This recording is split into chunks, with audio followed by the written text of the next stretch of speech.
ಕ್ರಾಂತಿಕಾರಿ ವಂದನೆಗಳು. ಮೊದಲನೇದಾಗಿ ಗುತ್ತಿಗೆ ಕಾರ್ಮಿಕರ ಬವಣೆಗಳ ಮೇಲೆ ಇವತ್ತೇನು ಶೋಷಣೆಯಿಂದ ಒಂದು ವ್ಯವಸ್ಥೆ ಗುತ್ತಿಗೆ ಪದ್ಧತಿ ಎನ್ನುವ ಹೆಸರಿನಲ್ಲಿ ಶತಮಾನಗಳಿಂದ ದಮನಿತರು, ದಲಿತರು, ಶೋಷಿತರನ್ನೇ ಒಳಗೊಂಡಂಗೆ ಈ ಒಂದು ವ್ಯವಸ್ಥೆಯಲ್ಲಿ ಕಬಂಧ ಬಾಹುಗಳು ತಬ್ಕೊಂಡಿರೋದನ್ನ ನಾವು ನೋಡ್ತಾ ಇದ್ದೀವಿ.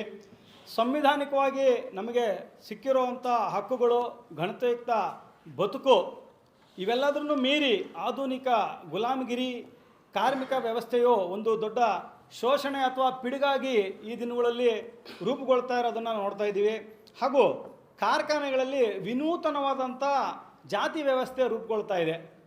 ಗುತ್ತಿಗೆ ಕಾರ್ಮಿಕ ಅಂದಿದ ತಕ್ಷಣ ಅವನ ಜಾತಿನ ನಾವು ನೋಡ್ತಾ ಹೋದರೆ ಕೆಳಜಾತಿಯವರೇ ಇರ್ತಾರೆ ಗುತ್ತಿಗೆ ಕಾರ್ಮಿಕ ಪದ್ಧತಿಯಲ್ಲಿ. ಮೇಲ್ಜಾತಿಯವ್ರನ್ನ ಉದ್ಧಾರ ಮಾಡೋದಕ್ಕೆ ಅಥವಾ ಆ ದಾಸ್ಯ ಅಥವಾ ಆ ಸಂಕೋಲೆಗಳಿಂದ ಅವ್ರನ್ನ ಹೇಳೋದು ಮೇಲೆತ್ತೋದಕ್ಕೆ ಅಂತಲೇ ಆ ಒಂದು ಪ್ರಬಲವಾದಂಥ ಜಾತಿಯವರು ಕೆಲಸ ಮಾಡ್ತಾ ಇರೋದು ನಾವು ನೋಡ್ತಾನೆ ಇದ್ದೀವಿ. ಇಲ್ಲಿ ಶತಮಾನಗಳಿಂದ ಅಂದರೆ ಸ್ವಾತಂತ್ರ್ಯ ಪೂರ್ವದಿಂದನೂ ಸಹಿತ ನಾವು ಗಮನಿಸಬೇಕಾಗಿರೋದು ಏನಂದರೆ ದಮನಕ್ಕೆ ಒಳಗಾಗ್ತಾ ಇರೋರು, ಶೋಷಣೆಗೆ ಒಳಗಾಗ್ತಾ ಇರೋರು ಕೇವಲ ಬಡವರು, ಬಲ್ಲಿಗರು, ದಲಿತರು ಇವ್ರ ಮೇಲೆ ಒಂದು ಆಗ್ತಾ ಇರೋದು.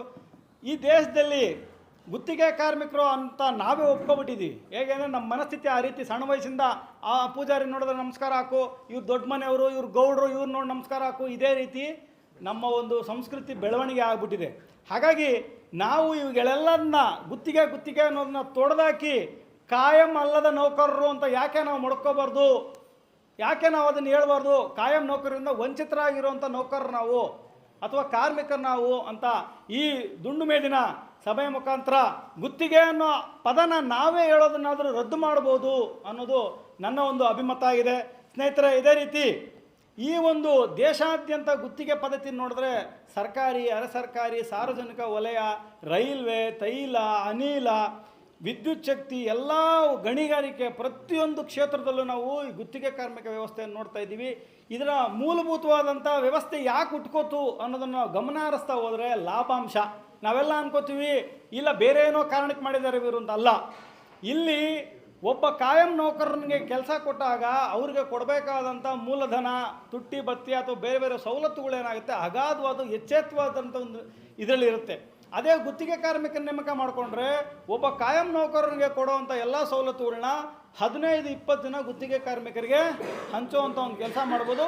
20 ಜನನ ಕೆಲಸಕ್ಕೆ ಇಟ್ಕೊಂಡ್ರೆ ಎಷ್ಟು ಅಲ್ಲಿ ಉತ್ಪನ್ನ ಆಗುತ್ತೆ, ಉತ್ಪಾದನೆ ಆಗುತ್ತೆ. ಅದನ್ನು ಬರೋ ಲಾಭಾಂಶನ ಅಧಿಕಾರಿ ವೃಂದದವರು, ಸರ್ಕಾರದವರು ತಮ್ಮ ವಿಲಾಸಿ ಮತ್ತು ವೈಭೋಗದ ಒಂದು ಜೀವನಕ್ಕೆ ನಮ್ಮನ್ನು ಈ ಒಂದು ದಾಸ್ಯ ಮತ್ತು ನಿಕೃಷ್ಟವಾದಂಥ ಗುತ್ತಿಗೆ ಪದ್ಧತಿಯಲ್ಲಿ ಮುಖಾಂತರ ನಡೆಸ್ಕೊಂಡು ಬರ್ತಾ ಇರೋದು.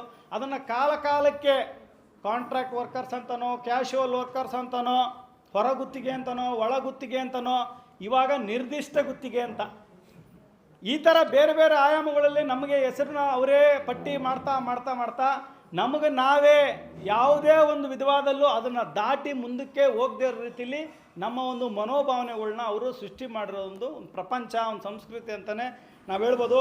ಇಲ್ಲಿ ಏನು ಕಾಯಂ ಅಲ್ಲದ ನೌಕರರು, ನಾವು ಕೌಟುಂಬಿಕ ಸಾಮಾಜಿಕ ಸ್ಥಿತಿಗತಿಗಳು, ಜೀವನ ಶೈಲಿ, ಆರೋಗ್ಯ, ಶಿಕ್ಷಣಿಕ ಪರಿಸ್ಥಿತಿಯ ಬಗ್ಗೆ ಅವಲೋಕನ ಮಾಡೋದಾದರೆ ಯಾವುದು ಒಂದು ರೀತಿಯಲ್ಲಿ ನಾವು ಇವತ್ತು ಜೀವಿಸ್ತಾ ಇದ್ದೀವಿ ಈ ಸಮಾಜದಲ್ಲಿ.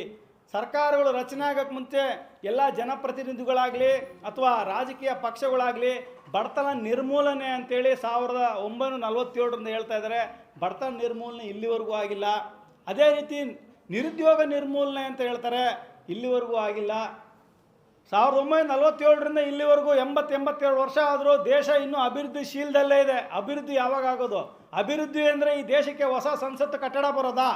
ಅಭಿವೃದ್ಧಿ ಅಂದರೆ ಜಿಲ್ಲೆಗೆ ಒಂದು ಹೊಸ ವಿಮಾನ ನಿಲ್ದಾಣ ಬರೋದಾ? ಅಭಿವೃದ್ಧಿ ಅಂದರೆ ದೊಡ್ಡ ದೊಡ್ಡ ಕಟ್ಟಡಗಳು, ರಸ್ತೆಗಳು ಬರೋದಾ? ಅಭಿವೃದ್ಧಿ ಅಂದರೆ ಈ ದೇಶದ ಕನಿಷ್ಠ ಪ್ರಜೆ ಯಾರಿದ್ದಾರೆ ಅವರು ಒಂದು ಘನತೆಯುಕ್ತ ಬದುಕನ್ನು ನಡೆಸೋದು. ಉದಾಹರಣೆಗೆ ಒಂದು ದುಡಿಯೋ ವರ್ಗ ಕೈಗೆ ಕಾಂಟ್ರಾಕ್ಟ್ ಲೇಬರ್ ಅಂತಲ್ಲ, ಯಾವುದೇ ಒಂದು ದುಡಿಯೋ ಒಂದು ಲೇಬರ್ ಕೈಲಿ 10 ರೂಪಾಯಿ ಸಂಬಳ ಜಾಸ್ತಿ ಆದರೆ 10 ರೂಪಾಯಿ ನೋಟ್ನ ಲ್ಯಾಮಿನೇಷನ್ ಮಾಡಿ ಮನೇಲಂತೂ ಯಾರು ಇಡಲ್ಲ. 10 ರೂಪಾಯಿ ಜಾಸ್ತಿ ಆದರೆ 1/4 ಲೀಟ್ರ್ ಹಾಲು ತೊಗೋತಾರೆ, ಇನ್ನೊಂದು ಅಡುಗೆನ ಚೆನ್ನಾಗಿ ಮಾಡ್ಕೊಂಡು ತಿಂತಾರೆ. ಇಲ್ಲ ಅಂದರೆ ಸಾರಿಗೆ ವ್ಯವಸ್ಥೆಯಲ್ಲಿ ಮಕ್ಕಳನ್ನ ಕಳಿಸೋವಂಥ ಒಂದು ಕೆಲಸ ಮಾಡ್ತಾರೆ. ಬೇರೆ ಬೇರೆ ಇದೇ ಸಮಾಜಕ್ಕೆ ವ್ಯಯ ಮಾಡುವಂಥ ಕೆಲಸನೇ ಆಗುತ್ತೆ ಹೊತ್ತು 10 ರೂಪಾಯಿ ಕಾರ್ಮಿಕರಿಗೆ ಜಾಸ್ತಿ ಮಾಡಿದ್ರೆ ಆ ನೋಟ್ನ ಲ್ಯಾಮಿನೇಷನ್ ಮಾಡಿ ನಾವೇನು ಮನೇಲಿ ಇಡ್ತೀವಾ? ಇಡಲ್ಲ. ಇದನ್ನು ವಾಪಸ್ಸು ಸಮಾಜಕ್ಕೆ, ಸೊಸೈಟಿಗೆ ನಾವು ಖರ್ಚು ಮುಖಾಂತರ ಕೊಡ್ತೀವಿ. ಇದ್ರ ಮೇಲೆ ಇಷ್ಟೊತ್ತು ದೊಡ್ಡ ದೊಡ್ಡವರೆಲ್ಲ ಮಾತಾಡೋದು GDP ಹೆಂಗೆ ನಿರ್ಧಾರ ಆಗುತ್ತೆ ಅಂತೇಳಿ. ಖರ್ಚು ಮಾಡೋರ ಕೈಗೆ, ಅಂದರೆ ದುಡಿಯೋರ ಕೈಗೆ ದುಡ್ಡು ಹೋದಾಗ ಖರ್ಚಾಗುತ್ತೆ. ಖರ್ಚಾದಾಗ ಸಮಾಜದಲ್ಲಿರುತ್ತೆ, ಸಮಾಜನೂ ಉದಯೋನ್ಮುಖವಾಗಿ ಮೇಲೆ ಇರುತ್ತೆ. ರಾಷ್ಟ್ರದ ಆರ್ಥಿಕ ನೀತಿಗಳು ಬದಲಾಗುತ್ತೆ, ಬೇರೆ ಬೇರೆ ಥರ ಆಲೋಚನೆಗಳು, ಅಭಿವೃದ್ಧಿ ಪಥ ಬದಲಾಗುತ್ತೆ ಅನ್ನೋದು ನಾವು ಕಂಡುಕೋಬೇಕು. ಇಲ್ಲಿ ಎಷ್ಟೊತ್ತು ನಾವು ಶೋಷಿತರು ಹಾಗೇ ಇದ್ದೀವಿ, ಗುತ್ತಿಗೆ ಪದ್ಧತಿ ಮೇಲೆ ಇದ್ದೀವಿ, ಸಾಮಾಜಿಕ ವ್ಯವಸ್ಥೆ ಸರಿಯಿಲ್ಲ, ಶೈಕ್ಷಣಿಕ ವ್ಯವಸ್ಥೆ ಸರಿಯಿಲ್ಲ ಅಂತ ಹೇಳ್ತಾರೆ. ಇವೆಲ್ಲ ಯಾಕಾಗಿದೆ ಅಂದರೆ ನಮ್ಮ ಇಷ್ಟದ ವೃತ್ತಿಯನ್ನು ನಾವು ನಮ್ಮ ಅವಶ್ಯಕತೆಗೆ ಬೇಕಾದಂಗೆ ನಾವು ಏನೋ ಒಂದು ಪರಿಸ್ಥಿತಿಲಿ ಹೋಗಿ ಆಯ್ಕೆ ಮಾಡ್ಕೊಂಡಿರ್ತೀವಿ ಗುತ್ತಿಗೆ ಪದ್ಧತಿನ.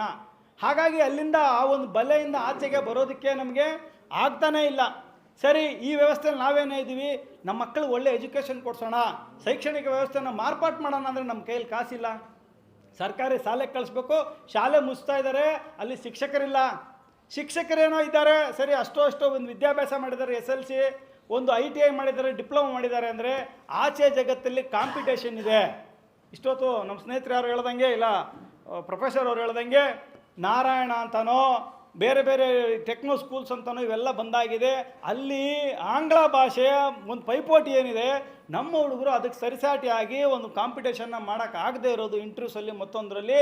ಈ ಒಂದು ಕಾರಣಕ್ಕೂ ಮತ್ತೆ ಅವರು ITI ಮಾಡಿದ್ರು, ಸಣ್ಣ ಪುಟ್ಟ ಡಿಗ್ರಿ ಮಾಡಿದ್ರು, ಡಿಪ್ಲೊಮಾ ಮಾಡಿದ್ರು, ಕೊನೆಯದಾಗಿ ಯಾವುದೋ ಒಂದು ಉದ್ಯೋಗ ರಂಗದಲ್ಲಿ ಅವರು ಗುತ್ತಿಗೆ ಕಾರ್ಮಿಕನಾಗಿಯೇ ಅವರ ಒಂದು ವೃತ್ತಿ ಜೀವನವನ್ನು ಮೊದಲು ಮಾಡಬೇಕಾದ ಪರಿಸ್ಥಿತಿ ನಾವೇ ತಂದುಕೊಂಡ್ಬಿಟ್ಟಿದ್ದೀವಿ. ಯಾಕೆ ಅಂದರೆ ನಾವು ಆ ದಾಸ್ತಿ ಸಂಕೋಲೆಯಿಂದ ಆಚೆಗೆ ಬರ್ತಾ ಇಲ್ಲ. ಯಾಕೆ ಅಂದರೆ ನಮ್ಮ ಒಂದು ವ್ಯವಸ್ಥೆ ಏನಿದೆ, ಈ ವ್ಯವಸ್ಥೆನ ನಾವೇ ನಮ್ಮ ಮೇಲೆ ಹೇರಿದ್ದೀವಿ, ಇದರಿಂದ ಆಚೆಗೆ ಹೋಗೋಕ್ಕೆ ಆಗೋದಿಲ್ಲ ಅಂಥೇಳಿ. ಒಂದು ವೇಳೆ ನಾವೇನಾದರೂ ಈ ಒಂದು ನಿಕೃಷ್ಟವಾದಂಥ ಶೋಷಣೆಯುಕ್ತ ಗುತ್ತಿಗೆ ವ್ಯವಸ್ಥೆನ ನಾಶ ಮಾಡಬೇಕಾದ್ರೆ ಮತ್ತೆ 1857ರಲ್ಲಿ ಆದಂಥ ಕದನಗಳಾಗಬೇಕು, ಸಂಗ್ರಾಮ ಆಗಬೇಕು. ಬರೀ ಹೋರಾಟ ಸಂಘಟನೆ ಆದರೆ ಆಗಲ್ಲ. ಇವತ್ತಿಲ್ಲಿ ಸಂಘಟನೆ ಆಗಿದ್ದೀವಿ, ಮಾತಾಡ್ತಾ ಇದ್ದೀವಿ, ಹೌದು ಕೋಪ ಬರುತ್ತೆ ಅಂತ ಹೇಳ್ತೀವಿ, ಆಚೆ ಹೋದ್ಮೇಲೆ ಮನೆ ಕೆಲಸ, ಹಾಲು ತೊಗೊಂಡೋಗು, ತರಕಾರಿ ತೊಗೊಂಡೋಗು ಅನ್ನೋದಾಗುತ್ತೆ, ಮುಗಿಯುತ್ತೆ. ಹಾಗಾಗಿ ಸಂಗ್ರಾಮ ಅನ್ನೋದಕ್ಕೆ ಏನಾದರೂ ಈ ದುಂಡು ಮೇಜಿನ ಒಂದು ಸಭೆ ಮುಖಾಂತರ ನಾವು ಎಲ್ಲ ಸರ್ಕಾರಗಳಿಗೆ ಎಚ್ಚರಿಕೆ ಕೊಟ್ಟು ಸಂಗ್ರಾಮಕ್ಕೆ ನಾವು ಅಣಿಯಾಗ್ತೀವಿ ಅಂದಾಗ ಮಾತ್ರನೇ ಇವೆಲ್ಲ ಏನಾದರೂ ಬದಲಾವಣೆ ಆಗೋದಕ್ಕೆ ಸಾಧ್ಯತೆ ಇದೆ. ಮುಂದೆ ಮರೀಚಿಕೆ ಆದಂಥ ನಮ್ಮ ಕನಿಷ್ಠ ವೇತನ ಏನೋ ಕೊಡಬೇಕು ಅಂತೇಳಿ ನಮ್ಮ ಸಂವಿಧಾನದಲ್ಲೂ ಇದೆ, ಪುಸ್ತಕದಲ್ಲೂ ಓದಿದ್ವಿ. ಕಾಮ್ರೇಡ್ ಮೈತ್ರೇಯಿ ಅವರು ಅಥವಾ ಕ್ಲಿಫ್ಟನ್ ಅವರು ಹೇಳ್ತಾರೆ, ಹೌದು, ಪ್ರತಿ 5 ವರ್ಷಕ್ಕೊಮ್ಮೆ ಕನಿಷ್ಠ ವೇತನ ಜಾಸ್ತಿ ಆಗಬೇಕು ಅಂತೇಳಿ. ಸರ್ಕಾರಕ್ಕೆ ಪ್ರಶ್ನೆ ಮಾಡಿದಾಗ ಹೇಳ್ತಾರೆ, ಕನಿಷ್ಠ ವೇತನ ಜಾರಿ ಮಾಡೋದಕ್ಕೆ ತನ್ನದೇ ಆದಂಥ ಒಂದು ಕ್ರಮೀಕರಣಗಳಿದೆ, ಅದ್ರ ಮುಖಾಂತರ ಮಿನಿಮಮ್ ವೇಜಸ್ಸು ಅಂದರೆ ಕನಿಷ್ಠ ವೇತನ ಜಾಸ್ತಿ ಆಗೋದಕ್ಕೆ ಎಲ್ಲ ಕೆಲಸಗಳನ್ನ ಸರ್ಕಾರ ಮಾಡ್ತಾ ಇದೆ ಅಂತೇಳಿ. ಉದಾಹರಣೆಗೆ 5 ವರ್ಷ ಕನಿಷ್ಠ ವೇತನ ಆಗೋಯ್ತು, ಅಲ್ಲಿಂದ ಕಮಿಟಿ ಫಾರ್ಮ್ ಮಾಡ್ತಾರೆ, ಅವರು ಅಧ್ಯಯನ ಮಾಡಿ ರಿಪೋರ್ಟ್ ಕೊಡೋದಕ್ಕೆ 3 ವರ್ಷ ಆಗುತ್ತೆ, 8 ವರ್ಷ ಆಯಿತು. ಆ ಕಮಿಟಿ ರಿಪೋರ್ಟ್ನ ಇವರು ನೋಟಿಫಿಕೇಷನ್ ಅಂತ ಮಾಡ್ತಾರೆ. ಈ ನೋಟಿಫಿಕೇಷನ್ಗೆ ಅಬ್ಜೆಕ್ಷನ್ಸ್ ಬರುತ್ತೆ. ಇದೇ ಒಂದು ಕಮಿಟಿ ಫಾರ್ಮ್ ಆಗಿ 10 ರೂಪಾಯಿ ಮಿನಿಮಮ್ ವೇತನ ಅಂದರೆ ಕನಿಷ್ಠ ವೇತನ ಜಾಸ್ತಿ ಮಾಡಬೇಕು ಅಂತ ಹೇಳಿ ರೆಕಮೆಂಡ್ ಮಾಡಿದ್ಮೇಲೆ ಮಾಲೀಕರು ಸರ್ಕಾರ ಜೊತೆ ಕೂತ್ಕೊಂಡು ವ್ಯವಹಾರ ಮಾತಾಡ್ತಾರೆ, 10 ರೂಪಾಯಿ ಕೊಡೋದಕ್ಕಾಗೋದಿಲ್ಲ, 2 ರೂಪಾಯಿ ಕೊಡಿ ಅಂತ. ಇಲ್ಲಿ ಎಲ್ಲಿ ಕಲೆಕ್ಟಿವ್ ಬಾರ್ಗೇನಿಂಗ್ ಬರುತ್ತೆ? ನೀವೇ ಅಧ್ಯಯನ ಮಾಡಿ ನೀವೇ ನೇಮಿಸಿರುವಂಥ ಒಂದು ಮಂಡಳಿ ಒಂದು ರೆಕಮೆಂಡೇಷನ್ನ ಕೊಟ್ಟಾಗ ಅದನ್ನು ಯಥಾವತ್ತಾಗಿ ಜಾರಿ ಮಾಡೋದು ಸರ್ಕಾರದ ಕೆಲಸ ಅಲ್ವಾ? ಮತ್ತೆ ಅದನ್ನೇ ಯಾಕೆ ನೀವು ಸಂಧಾನಕ್ಕೆ ಹಾಕ್ತೀರಾ? ಈಗ ಕರ್ನಾಟಕ ರಾಜ್ಯದಲ್ಲಿ ಅದೇ ವ್ಯವಸ್ಥೆ ಬಂದಿರೋದು.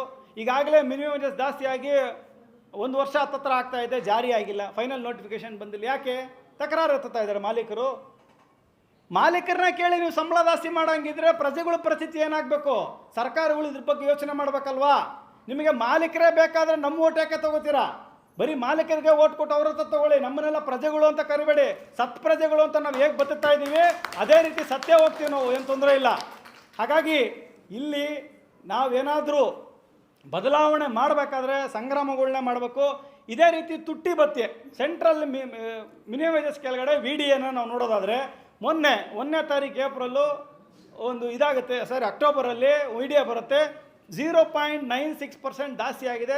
ಅದು ಕನಿಷ್ಠ 1% ಆದರೆ ಮಾತ್ರ VDA ಜಾಸ್ತಿ ಮಾಡೋಕ್ಕೆ ಅವಕಾಶ, ಇಲ್ಲಾಂದರೆ ಮಾಡಲ್ಲ ಅಂತ ಹೇಳ್ತಾರೆ. ಇದೇ ಕನ್ಸ್ಯೂಮರ್ ಇಂಡೆಕ್ಸಿಂಗ್ ಪ್ರೈಸಲ್ಲಿ ಪರ್ಮನೆಂಟ್ ವರ್ಕರ್ಸ್ಗೆ 3.5% ಜಾಸ್ತಿ ಆಗುತ್ತೆ. ಗುತ್ತಿಗೆ ಕಾರ್ಮಿಕರ ಎಂಪ್ಲಾಯ್ಮೆಂಟ್ ಶೆಡ್ಯೂಲ್ರವ್ರಿಗೆ 0 ಅಂತ ಅನೌನ್ಸ್ ಮಾಡ್ತೀರಿ. ನಿಮ್ಗೆ ನಾಚಿಕೆ ಆಗೋದಿಲ್ವಾ? ನಾವು ಬೇರೆ ಯಾರ ಹತ್ರ ಹೋಗಿ ಇದನ್ನು ಕೇಳೋಕ್ಕಾಗತ್ತೆ? ಇದೇ ಮಾರ್ಕೆಟಲ್ಲಿ ಅವರು ಓಡಾಡ್ತಾರೆ, ಅವರು ಇಲ್ಲೇ ಕೊಂಡ್ಕೋಬೇಕು ಸರಕು ಮತ್ತೊಂದನ್ನು, ಸೇವೆಗಳ್ನು ಇಲ್ಲಿಂದನೇ ಕೊಂಡ್ಕೋಬೇಕು. ಹಾಗಾಗಿ ಅದು ಒಂದು ಮಹಾ ಮೋಸ. ಅದೇ ರೀತಿ ಕಾರ್ಮಿಕ ಕಾನೂನುಗಳನ್ನ ಜಾರಿ ಯಾರು ಮಾಡಬೇಕು? ಕಾರ್ಮಿಕ ಅಧಿಕಾರಿಗಳು. ಅವರ ಆಮೆ ನಡೆ ಅಥವಾ ಜಾನ ಕುರುಡು ಅಂತ ನಾವು ಹೇಳ್ಬೋದು. ಅವ್ರ ಹತ್ರಕ್ಕೆ ಹೋದರೆ, ಈಗ ಇಲ್ಲಿ ಕೂತಿದ್ದವ್ರು ಮಾತಾಡ್ತಿದ್ರು, ಅಲ್ಲಿಗೆ ಹೋದರೆ ನಮ್ಮನ್ನೇ ಪ್ರಶ್ನೆ ಮಾಡ್ತಾರೆ, ಇದು ಯಾವ ಇದರಲ್ಲಿದೆ ನೀವೇ ಹೇಳಿ ಒಂಚೂರು ಅಂತೇಳಿ. ಬೋನಸ್ ಬರಬೇಕಾ? ಯಾವ ಖಾತೆಯಲ್ಲಿ ಬರಬೇಕು? ಇನ್ನೊಂದು ಯಾವುದೋ ವ್ಯಾಜ್ಯ ಆಗಿದೆಯಾ, ಯಾವುದ್ರಲ್ಲಿ ಬರ್ಬೇಕು ನೀವೇ ಹೇಳಿ ಅಂತಾರೆ. ಇದೇ ರೀತಿ ಲಕ್ಷ ಲಕ್ಷ ಕೈಗಾರಿಕಾ ವ್ಯಾಜ್ಯಗಳು ಕೈಗಾರಿಕಾ ಇದರಲ್ಲಿ ನ್ಯಾಯಮಂಡಳಿಗಳಲ್ಲಿ ಬಾಕಿ ಇರೋದನ್ನು ನಾವು ನೋಡ್ತಾ ಇದ್ದೀವಿ. ಸರ್ಕಾರಿಗಳು ಮಾಲೀಕರ ಕೈಗೊಂಬೆ ಆಗಿರೋದನ್ನು ನಾವೆಲ್ಲರೂ ಈಗಾಗಲೇ ನೋಡಿದ್ದೀವಿ. ನಾವೇನಾದರೂ ಇದ್ರ ವಿರುದ್ಧ ಧ್ವನಿ ಎತ್ತಿ ಹೋರಾಟ ಅಲ್ಲ ಸಂಗ್ರಾಮನೇ ಮಾಡಬೇಕು. ಆ ಸಂಗ್ರಾಮಕ್ಕೆ ಆಗಬೇಕಾದಂಥ ತಯಾರಿನ ಅಣಿಯನ್ನು ಈ ಒಂದು ದುಂಡು ಮೇಜಿನ ಸಭೆಯಲ್ಲಿ ನಿರ್ಧರಿಸಿ ನಾವೆಲ್ಲರೂ ಏನು AICTC ಕರೆ ಕೊಟ್ಟಿರೋದ್ರಿಂದ ಇದನ್ನು ಮುಂದುವರಿಸ್ಕೊಂಡು ಇದನ್ನೆಲ್ಲ ದಮನ ಮತ್ತು ಶೋಷಣೆ ವಿರುದ್ಧ ಏನಾದರೂ ನಾವು ಸಂಗ್ರಾಮವನ್ನು ಮೊದಲಿಟ್ಟರೆ ಮಾತ್ರನೇ ನಮಗೆ ಈ ದಾಸ್ಯ ಮತ್ತು ಸಂಕೋಲೆಗಳಿಂದ ಬಿಡುಗಡೆ ಸಿಗುತ್ತೆ ಅಂತ ಹೇಳ್ತಾ ನನ್ನ ಮಾತು ಮುಗಿಸ್ತೀನಿ. ಧನ್ಯವಾದ.